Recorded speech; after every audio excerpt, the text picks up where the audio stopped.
GeM தொலைக்காட்சி நேயர்களுக்கு வணக்கம். இயேசு கிறிஸ்துவின் இனிதான நாமத்தினால் உங்கள் அனைவருக்கும் அன்பின் வாழ்த்துக்கள். இன்றைக்கு சூழ்நிலை சாதகமாக இல்லையா? ஆண்டவராகிய இயேசு கிறிஸ்துவின் நாமத்தினால் உங்க வாழ்க்கை சூழ்நிலையை தேவன் சாதகமாக மாற்ற வல்லவராக இருக்கிறார்.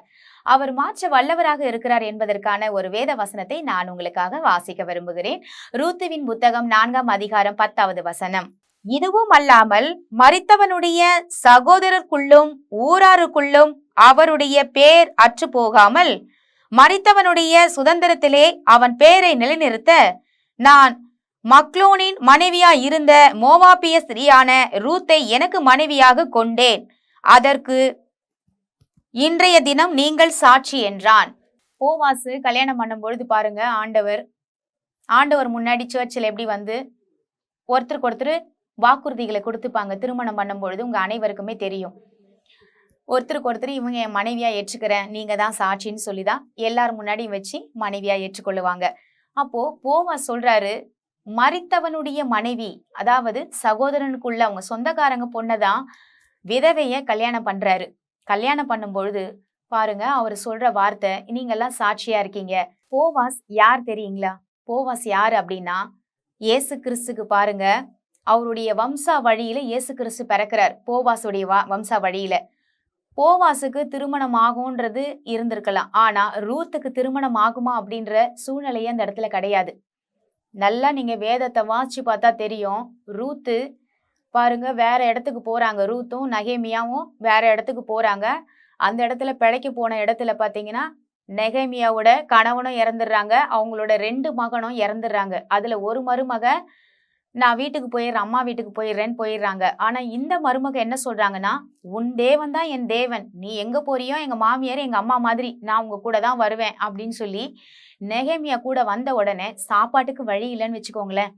ஒருத்தர் சொந்த ஊரை விட்டுட்டு வெளியூருக்கு போறாங்கன்னா அவங்க சில பேர் வந்துட்டு நிறைய சொத்து இருக்குதுன்னு சொல்லி போகலாம், இங்கேயும் இருக்கு எனக்கு வீடு அங்கேயும் இருக்குன்னு. சில பேரோட வாழ்க்கையில பஞ்சத்துக்காக பிழைக்க போவாங்க. அந்த காலத்துல இங்க வந்து அந்த அளவுக்கு விவசாயம் இல்லை அப்படின்னா அடுத்த ஊருக்கு போவாங்க. அப்படிதான் இவங்க பாருங்க, அடுத்த ஊருக்கு போய் அங்கேயும் வாழ்க்கை சரியில்லாம மறுபடியும் சொந்த ஊருக்கு வராங்க. வரும்பொழுது சாப்பாட்டுக்கு வழி இல்லைன்னு வச்சுக்கோங்களேன். அந்த நேரத்துல தன்னுடைய மாமியார இங்க தன்னுடைய அம்மா போல பாவிக்கிற ஒரு குணம் உள்ளவதான் ரூத்து. அவ வாழ்க்கையில கோதுமையை பொறுக்க போவாஸ் நிலத்துக்கு போறா. அதுவும் மாமியார் தான் சொல்லியிருக்காங்க, இந்த நிலத்துக்கு போய் இந்த கோதுமையை பொறுக்கிட்டு வாமான்னு.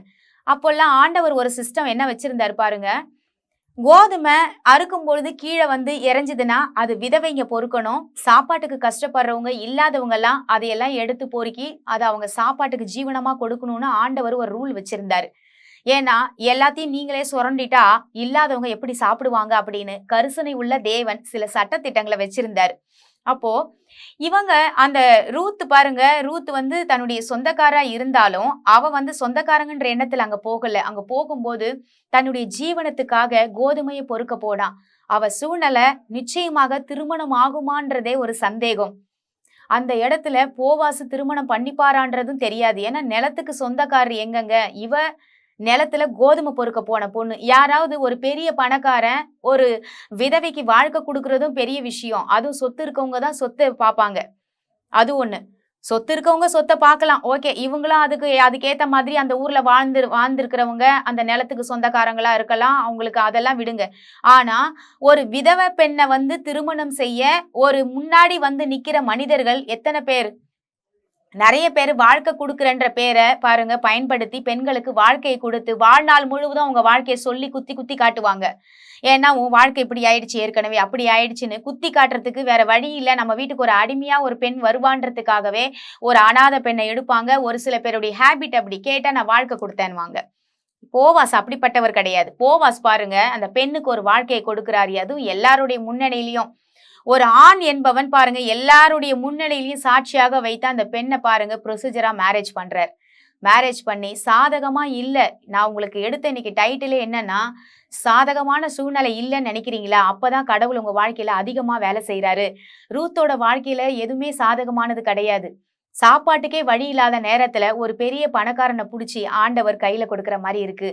சூழ்நிலைகளை சாதகமாக மாற்றின தேவன் அவர். அந்த காட்டுக்கு பாருங்க, அந்த நிலத்துல போயிட்டு கோதுமையை பொறுக்க செய்யறதுக்காக அவங்க போயிருக்கலாம். ஆனா அந்த சூழ்நிலைகளை ஏற்படுத்தி பாருங்க, ஆண்டவர் நல்ல ஒரு வாழ்க்கையை ரூத்துக்கு கொடுக்கிறார். ஏன்னா கடவுள் பாருங்க, சில சூழ்நிலைகள் மித்தமாக நம்மை கூட பாருங்க சில இடங்களுக்கு போக செய்வார், வர செய்வாரு. அது கஷ்டமான பாதையா இருக்கலாம். ஆனா அந்த இடத்துல ஆண்டவர் சிலவற்றை நமக்கு கற்றுக் கொடுப்பார். கற்றுக் கொடுத்தது மாத்திரமல்ல, தேவன் நம்மை அதை கொண்டு பாருங்க உயர்த்துவார். 1 2 3 தெரிஞ்சாதான், நீங்க பேசிக் தெரிஞ்சாதான் மேல உயர முடியும், படிக்க முடியும். அதே போலதான் தேவன் சிலவற்றை நமக்கு கற்றுக் கொடுத்தா அதை நீங்க ஏற்றுக்கொள்ளணும். அதை விட்டுட்டு கடவுள் என்னை ஏன் கஷ்டப்படுத்துறாரு நினைக்காதீங்க. அன்னைக்கு சூழ்நிலை சாதகமா இல்லாத போது ரூத்துவோட வாழ்க்கையில சாதகமாக மாற்றின தேவன் உங்க வாழ்க்கையிலையும் சாதகம் இல்லாத, உங்களுக்கு கல்யாணமே ஆகுமா ஆகாதான்னு நினைச்சுக்கிட்டு இருக்க உங்களை பார்த்து தேவன் சொல்லுகிறார், சூழ்நிலைகளை சாதகமாக்கி திருமணம் நடக்குமா என்ற கேள்விக்குறியோடு வாழ்ந்து கொண்டிருக்கிற உங்களுக்கு ரூத்துவின் வாழ்க்கை காட்டிலும் மேன்மையான வாழ்க்கை உங்களுக்காக தருவார். அவர் போவாசை கொடுப்பார், ரூத்துவின் போல நல்ல மனைவியை கொடுப்பார். நிச்சயமாகவே எங்கள் ஆண்டவரே, உம்முடைய அன்புக்கு நாங்கள் நன்றி சொல்லுகிறோம் சுவாமி. சூழ்நிலைகளை ஆண்டவரே நாங்கள் பார்க்கிறோம், சூழ்நிலை எங்களுக்கு சாதகமாவே இல்லை. ஆனா எங்க வாழ்க்கை மாறுமா மாறாதா, கடவுள் இருக்காரா தெரியாது. ஆனா ரூத்து சொன்னது போல, உங்கள் தேவன் என் தேவன், நாங்க நம்பிட்டோம்னா போதும், வேற எதுவும் நாங்க செய்ய வேண்டியதில்லை. ஆனா ஆண்டவர் மீதி எல்லாம் பார்த்துப்பீங்கப்பா. உங்களை போல ஒருத்தர் நல்லவர் இந்த உலகத்துல பார்க்கல. ரூத்து ஒரு விதவை பெண். அந்த பெண்ணுக்கு ஆண்டவரே அவளுக்கு பணத்தாலும் சரி, இல்ல உலகத்துல உலகபூர்வமா ஒரு பாதுகாப்புனாலும் சரி, ஆண்டவரே நீங்க நல்ல வாழ்க்கையை அந்த மகளுக்கு அமைச்சு கொடுத்தீங்க. நல்ல வாழ்க்கையை ஒவ்வொரு பெண்களுக்கும் அமைச்சு கொடுக்கிறது உம்முடைய தேவனுடைய சித்தமா இருக்கிறது. ஒவ்வொரு ஆண்களுக்கு ஆண்டவரை போவாசை போல கணவன் கிடைக்கும்படியாக உம்முடைய கரத்துல நாங்கள் ஒப்பு கொடுக்கிறோம். யாரெல்லாம் ஆண்டவரை இந்த நிகழ்ச்சியை பார்த்து கொண்டு இருக்கிறாங்களோ, வாழ்க்கையில இனி சாதகமாக இல்ல, திருமண காரியத்துக்கு நினைச்சா சாதகமாக மாற்றி கொடுக்கிற வல்லவராக இருக்கிறீர் என்று இந்த வேத வாக்கியத்தை வைத்து நம்பி விசுவாசிக்கும்படியாக நாங்கள் ஜெபிக்கிறோம். ஜீவனுள்ள நல்ல தகப்பனே, ஆமேன். கர்த்தர் நம் அனைவரையும் ஆசீர்வதிப்பாராக. God bless you.